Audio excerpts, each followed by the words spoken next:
Brigadier Mohammad Usman. इन अक्ल के अंधों को मालूम ही नहीं था कि किसकी कब्र है और कौन थे ब्रिगेडियर उस्मान। कब्र टूटते ही बवाल मच गया। ब्रिगेडियर उस्मान की जो मजार है यहाँ पे तोड़ फोड़ की गई है। ये सुनते ही इंडियन आर्मी तुरंत हरकत में आई और इन किराए के टट्टुओं का टेटुआ कस गया। आर्मी ने कहा तुरंत एक्शन लो वरना हम लेंगे। इस घटना से हुआ ये कि नौशेरा के शेर ब्रिगेडियर उस्मान की कहानी हमारे जहन में फिर से ताजा हो गई।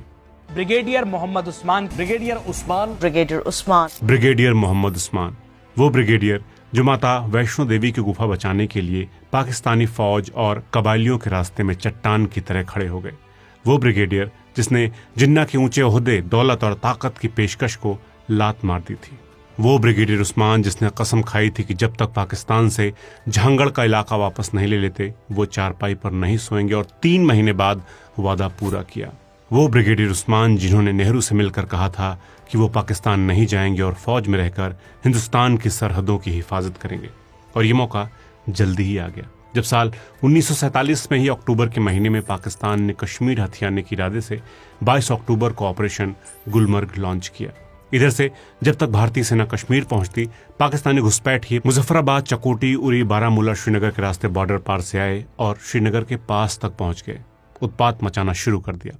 भारतीय सेना जब वैली में पहुंची तब नवंबर 1947 की शुरुआत तक हालात थोड़े संभले, लेकिन हमारे पास सेना कम थी। खासकर जम्मू डिवीजन में हमारे पास थे सिर्फ 500 जवान टोटल। उधर कबायली और पाकिस्तानी सैनिकों की 15,000 की फौज थी। मीरपुर और कोटली इलाके में हिंदुओं और सिखों की आबादी लगभग 20 से 30,000 थी। उनको सबसे ज्यादा खतरा था।